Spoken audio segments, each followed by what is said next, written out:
सात्विक जी, आप क्या कर रहे हैं? अरे हम तो फोन चला रहे थे थोड़ा एंजॉयमेंट के लिए। अरे, हम ये कह रहे हैं कि मेरा एग्जाम भी आने वाला है और हम वाद्य यंत्र बहुत जल्दी भूल जाते हैं। वाद्य यंत्र कितने प्रकार के होते हैं, बहुत ज़्यादा कन्फ्यूजन है। आप इसको थोड़ा सा क्लियर कर दीजिए सात्विक जी। अरे आपको क्या, हम अपने दोस्तों का भी क्लियर करेंगे। तो आइए हम लोग सीखते हैं वाद्य यंत्र के बारे में। वाद्य यंत्र इतना इजी मेथड होता है समझने में। मैं आपको समझाता हूँ। देखिए, वाद्य यंत्र मुख्यतः कितने प्रकार के होते हैं? और सिर्फ 5 प्रकार के, और 5 प्रकार आपको सीखने में चुटकी का काम है आपका। तो देखिए, पहला वाद्य यंत्र तंत्र वाद्य यंत्र, दूसरा वाद्य यंत्र अवनद वाद्य यंत्र, तीसरा वाद्य यंत्र सुषिर वाद्य यंत्र, चौथा वाद्य यंत्र विद्युत वाद्य यंत्र, पांचवा वाद्य यंत्र घन वाद्य यंत्र। तो आइए अब हम आपको इन सब की डेफिनेशन बताते हैं और इनका एग्जाम्पल बताते हैं और इनका बताते हैं कि इनका प्रयोग कैसे किया जाता है। तो आइए, सबसे पहले आता है अवनद वाद्य यंत्र। तो अवनद वाद्य यंत्र बने होते हैं खाल के, जैसे कि मोर की खाल हो गई, हिरन की खाल हो गई, शेर की खाल हो गई, एटीसी। तो हम आपको बताते हैं। अवनद वाद्य यंत्र खाल वाले होते हैं और इनमें मतलब कि चमड़ा मड़ा होता है। तो आप जैसे आप समझ लीजिए, उदाहरण के तौर पे ले लीजिए तबला। तबला तबला के तो बहुत बड़े वो हैं, अरे उस्ताद उस्ताद जाकिर हुसैन जी। अरे उनके तबले की क्या कहना बात। वो तो ऐसे ऐसे हाथ फिराते हैं और स्वर तो अपने आप ही निकल आते हैं, जैसे सरस्वती मैया ने खुद आके वहां पे स्वर बजाए हों। तो आइए हम आपको बताते हैं कि तबला बनता कैसे है और फिर उसमें क्या क्या होता है। तो तबले के लिए सबसे पहले उसका होता है दायां अंग और उसका होता है बायां अंग। तो दाएं अंग को कहते हैं हम लोग डग्गा और बाएं अंग को हम लोग कहते हैं चाटी। तो ये नाम अलग अलग लग रहा होगा लेकिन बहुत ही अच्छा है ये। तो सबसे पहले आता है डग्गा। डग्गा क्या होता है? लकड़ी का बना होता है। तो लकड़ी का बना होता है तो सबसे पहले उसमें लेते हैं लकड़ी की एक शेल। उसके ऊपर ऊपर चमड़ा मड़ा होता है और फिर उसका जो किनारा होता है उसको मतलब सेफ्टी के लिए उस पर लगा होता है गजरा। गजरा वो नहीं जो औरतें बाल में लगाती हैं, वो एक बद्दियां होती हैं। तो अभी हम आपको बद्दियां के बारे में बताएंगे कि आगे क्या होता है। सबसे पहले हम लोग चमड़े के ऊपर की बात कर लेते हैं। तो चमड़े के ऊपर क्या होता है? बीच में होता है आपका स्याही, जो हम लोग को स्वर देता है, जैसे कि धन ना ना ना। तो और स्याही हो गया। अब होता है किनार। किनार में मतलब कि बहुत ही अलग ही स्वर होता है, मतलब कि उसमें टन की आवाज के साथ बहुत ही अलग अलग स्वर निकलते हैं। और हाँ, अगर आपको लिखने में आ जाए जो तबले से बोल निकलते हैं तो उनको क्या कहते हैं, तो हमेशा याद रखना, तबले से जो बोल निकलते हैं उनको वर्ण कहते हैं। ठीक है, तो इतना समझ गए। अब हम आपको बताते हैं इसमें बद्दियां कितनी होती हैं और गट्टे कितने होते हैं। तो इससे पहले आप ये समझ लीजिए, जो जो तबले का दायां अंग होता है वो बना रहता है वो लकड़ी से, और जो उसका बायां अंग होता है वो बना रहता है पीतल से। तो इतना अगर आप समझ जाएंगे, तो अगर इतना लिख भी आएंगे तो बिल्कुल अच्छा रहेगा, बिल्कुल परफेक्ट मार्क्स मिलेंगे। लेकिन मैं आपको और बता दे रहा हूँ कि आपकी और जानकारी रहे। तो सबसे पहले तो आपको बता देता हूँ कि बद्दियां कितनी होती हैं। बद्दियां होती हैं टोटल 32, मतलब कि 32। तो मतलब कि जैसे कि दायां हो गया तो उसमें लगी रहती हैं 16 बत्तियां, मतलब कि, और बायां हो गया तो उसमें लगी रहती है 16। तो 16 + 16 कितना होगा? 32। और गट्टे होते हैं तो वो होते हैं 16। 8 गट्टे दायां में, 8 गट्टे बायां में। अब हो गया है ये आपका अवनत वादन पूरा क्लियर। समझ आया हो तो बताइएगा, नहीं तो मैं आपको दोबारा भी समझा सकता हूँ। अब आते हैं आपके दूसरे में। दूसरा क्या होता है? तंत्र वाद्य यंत्र। तंत्र वाद्य यंत्र तो इतना इजी होता है। तंत्र वाद्य यंत्र को आप ऐसे समझ सकते हैं, जो तार से बने होते हैं, जैसे कि एक तारा हो गया। एक तारा में क्या, एक तारा होता है और उसमें क्या होती हैं? खरब की खूटियां होती हैं, गुल होता है, मनका होता है और भी बहुत सारी चीजें होती हैं। तो अगर जैसे कि एक तारा बजाओ तो वो एक ही स्ट्रिंग होती है तार की, और उसी से सबको स्वर निकलते हैं, और हम लोग तरफ की खूटियों को बजाते हैं तो उसी से स्वर निकलते हैं। तो ऐसे एक ये हो गया है तंत्र वाद्य यंत्र। तंत्र वाद्य यंत्र सिर्फ होता है मतलब कि तार वाले, जैसे कि पियानो हो गया। पियानो तो आप सभी लोग बजाते होंगे। और ऐसे की हो गया, और भी बहुत सारे होते हैं, पियानो, एक तारा, तानपुरा, और भी बहुत सारे। तो ये भी होगा क्लियर। अब आते हैं हम लोग अपने घन वाद्य यंत्र पे। अरे बच्चों, मैं आपको क्या बताऊं, घन वाद्य यंत्र तो इतना इजी होता है, इतना इजी होता है। आप रोज मंदिर जाते हैं, मंदिर में आपने घंटी देखी होगी। घंटी क्या होती है, आप ऐसे कि उसमें रस्सी बांध देते हैं लोग, या तो फिर आप हाथ सो जाते हैं। ऐसे आप ऐसे बजाते हैं घंटी, तो उसे कौन सा जाती है, टन। तो जो टन आवाज आती है, तो जैसे कि उसका जो गोला होता है वो भी मतलब कि धातु का बना है, और जो घंटी राउंड शेप की होती है वो भी धातु की बनी है। तो जब वो दोनों आपस में टकराते हैं, तो जो ध्वनि उत्पन्न होती है उसे हम लोग कहते हैं घन वाद्य यंत्र। जैसे कि आप लोग जाते होंगे, जो लोग हमारी माताएं जी होंगी वो जाती होंगी ऐसे कि अरे अपने अपने वो कीर्तन में, और जैसे कि ढोलक बजवाने, तो वहाँ पे जो मंजीरा होते हैं, अरे उनकी तो क्या बात ही कहना, टन टन टन टन टन टन। तो वही जो बजते हैं उन्हीं कहते हैं घन वाद्य यंत्र। अब आपका अगला आता है विद्युत वाद्य यंत्र। विद्युत वाद्य यंत्र आप मतलब कि उसमें ज्यादा मतलब कि थोड़ा महंगा होता है। जैसे कि अगर आपने, जैसे कि आपके यहाँ कोई स्विच होगा, तो उसमें आपको विद्युत मतलब, पहले मैं बता दूं, विद्युत मतलब होती है बिजली, बिजली से चलने वाले जो वाद्य यंत्र होते हैं। जैसे कि आप बड़े बड़े होटल्स में ले लो, जो नीचे नहीं, जो बड़े कसीनो बजाते रहते, कसीनो कसीनो और पियानो में बहुत फर्क होता है। पियानो जो हम रिकॉर्ड कर सकते हैं, और कसीनो जो मतलब कि जिसमें हम रिकॉर्ड नहीं कर सकते कुछ भी, वो सिर्फ पियानो के फॉर्म में आता है, उसमें हम कुछ भी कुछ नहीं कर सकते हैं, बस बजाना होता है बस। तो ये हो गया आपका विद्युत वाद्य। जैसे विद्युत वाद्य में ऑक्टा पैड आता है। ऑक्टा पैड में तो कितने सारे पैटर्न्स होते हैं, जैसे कि तबला आ गया, ड्रम सेट आ गया। आपको अगर आप वो ले लेंगे तो और आपको पियानो चाहिए बस, बाकी ऑक्टापैड तो सारा काम कर देता है। तो ये बिजली से चलने वाले हुए, तो ये भी समझ गए, ठीक है। अब आखिरी और लास्ट आता है सुषिर वाद्य यंत्र। सुषिर वाद्य यंत्र आपके समझने में थोड़ा कठिन रहेगा, क्योंकि इसमें बहुत सारी चीजें हैं। सुषिर वादन क्या होता है, पहले तो लकड़ी का बना होता है, पीतल का बना होता है, कॉपर का बना होता है, लोहे का बना होता है।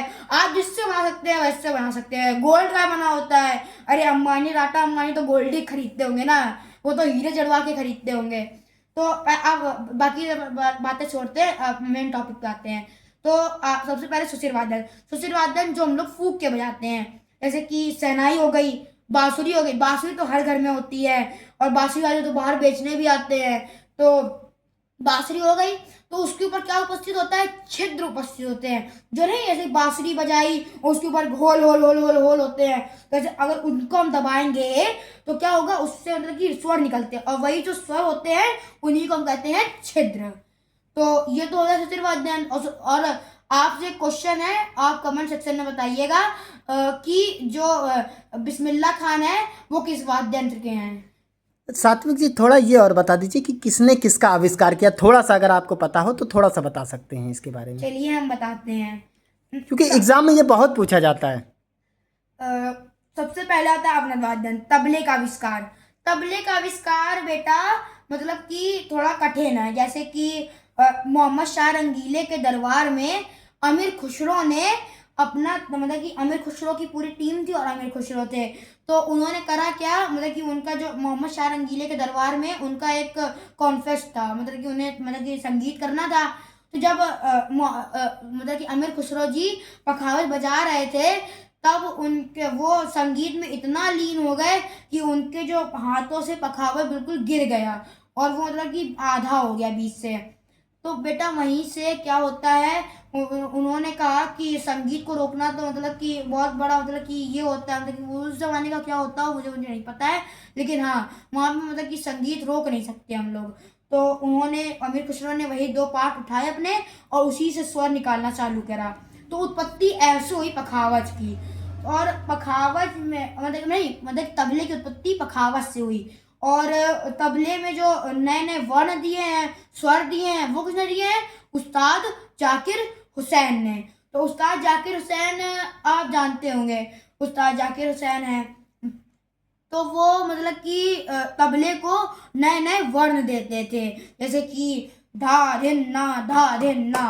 तो ये जैसे कि वर्ण होते हैं, जैसे कि मतलब कि बीच में मारो तो अलग आवाज आती है, किनार पे मारो तो अलग आवाज आती है, इसलिए अलग अलग होते हैं।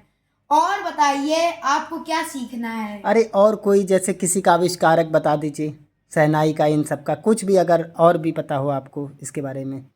चलिए कोई बात नहीं। स्वर बताएं आपको क्या? हाँ स्वर बता दीजिए।